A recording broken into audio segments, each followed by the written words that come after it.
My name is Vincent Bureau. I'm the second generation custodian, Bureau family custodian of Saxenburg Wine Farm. The affinity to Africa, and specifically South Africa, only came with my grandfather, who spent a lot of time on the Ivory Coast. So when he was in his early 20s, he ran plantations out there. I think he just instilled this Africa bug in the family, and my father specifically, who came here in 1974, fell in love, and then came back 15 years later with the vow that he wanted to build a home here for his wife and 5 children, and obviously a wine business. Always been very passionate about wine. We are driven by passion more than we are driven by shareholder dividends in that sense. So our mission is to make sure that we can reward our most loyal customers by producing consistently interesting, exceptional wines. This is what really drives us. That is our mission to them. Our internal mission is really to enjoy what we're doing, to wake up every morning and enjoy what we're doing, to surround ourselves with people that live, breathe, drink, and dream wine, viticulture, products, cohesion, family. That's our internal mission statement. The one thing that we realize is that family needs to be present, because that was our prerogative.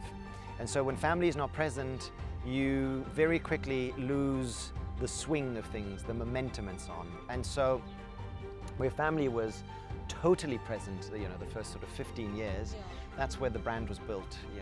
It was built from every aspect or every measurable that you could have that would define success, I guess. And then today what we're doing is that we're taking the best of that and we're remodeling it, and we're bringing it into modern times, and we are giving it the sort of fingerprint of the second generation that thinks differently, maybe, that aspires to other things, that puts focus on different areas.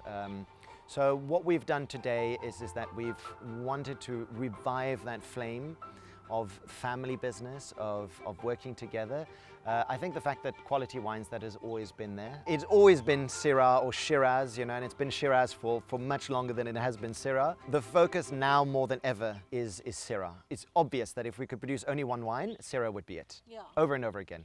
And I think even if we could plant only one variety and go back 30 years, Syrah would be it. Fact of the matter is that there are plenty of other varieties that do very well, and we've fallen in love with those wines, and we don't want to see them go anywhere. But the Syrah offering is growing, and it's becoming more serious vintage on vintage.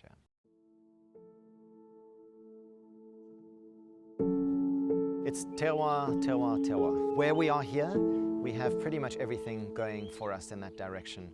The different sites, the soil types, the rainfall, the exposures. We have different clones in the ground. We can pick from southeast facing, northern, higher altitude. We can go up to 300 meters. We can go right down to 120 meters. We can pick from numerous different blocks, and it's this incredible variety in the right terroir that allows us to play. And I think we've seen incredible expressions, but I think what we're going to see in terms of Syrah coming from Saxenburg in the next 10 years with this current winemaking team, viticultural team, is going to be amazing. Saxenburg is almost this sleeping giant that is now waking up from its afternoon nap and is ready to take on the world. So I always say, we have a little bit of Pinotage because it's an homage to South Africa. We have some Cab, and it's an homage to Stellenbosch. And we have a lot of Syrah, and that is Saxenburg. We have so much land here and so much incredible potential that I would rather focus more on one variety, and I have no FOMO whatsoever of losing out on another. And I think that we're just very lucky that we have a variety which we are completely in love with here that does particularly well. Had it been something that we didn't like, I'm sure that would have been a difficult decision to make. We are located here in the Polkadri Hills, and we believe in terroir and terroir-driven wines and the expression of all that. We know that Syrah does particularly well here. The decomposed granite, the different aspects, the daylight hours, everything works favorably for Syrah. And a lot of our neighbors think the same. You think of Reineke, think of the famous Karibib vineyard, think of all these incredible expressions of Syrah that are coming out. So what we're saying is that the Polka Dry, we call it the Polka Dry Collective, is something that we started during the lockdown, where there are a number of facets that we need to bring together. You need to have buy-in from everyone. No one is bigger than the cause, right? And at the risk of sounding like a revolutionary, but that everyone's voice carries the same weight. But I think it holds incredible merit. And look what it's doing for those countries that have done it well. I think in 10 years to come, we're going to be referring to the Polka Dry Hills for ourselves as much as we are going to refer to Stellenbosch. It is just going to tell the consumer, especially the educated consumer, almost an expectation of what there is to come. And we wanted to find an underlying sort of golden thread, if you will, that links the Polka Dry. And it was there. It was there in black and white, and you could see exactly the nuances, the aromatics, they were there. They were very, very similar. So you can call this almost, you know, the Polka Dry collective family, if you will.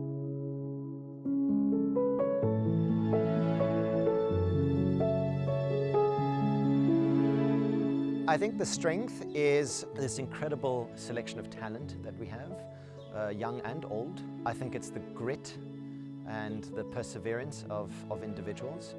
I think it's the open-mindedness and the fact that people have traveled and they've looked outwards before they look inward. This absence of wanting to repeat ad nauseum the same thing over and over again, being curious and explorative and pushing the boundaries. Farmers being farmers, wine growers being wine growers, sharing, communicating, exchanging, and realizing that we have an opportunity and we better do something about it. Every good winemaker that I've met will tell you that wine is made in the vineyard. And if they don't know what's going on there, if they don't have some sort of say, then it's very, very difficult if they don't have some vision. For us, this was one of the great things with Dirk. He's very passionate about viticulture as well, and especially the more sustainable approaches in viticulture. It makes all the difference in the wine, all the difference, because they know exactly what they can expect more or less, and that falls in line with what they're ultimately looking to produce.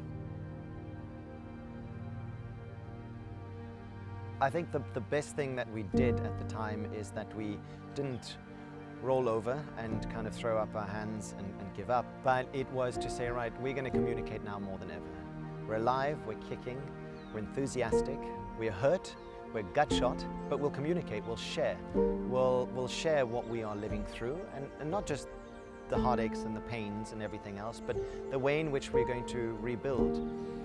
Think of it as a phoenix that rises from the ashes. This is something that we will never forget. And then it's what has encouraged us to do more. I mean, the fact that we want to produce better wine, that's always a given, but the fact that we want to give back more as well.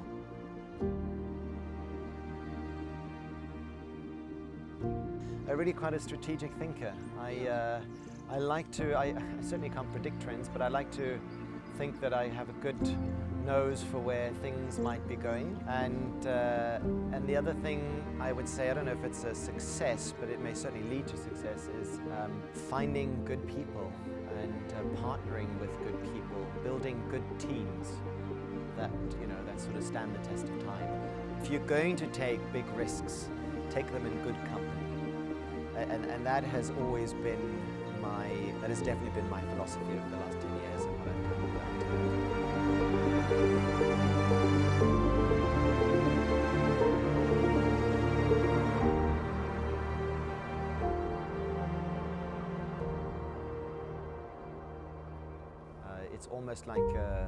it's almost like a duty, I guess, right? It's not just a duty, but it's home. You don't know anything else.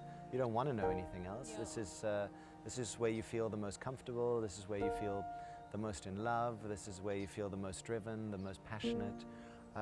It's very easy to chop and change and to move. It's very difficult to persevere, I guess. We've done it for 30 years. We've got big, ambitious plans. We're gonna power on from here.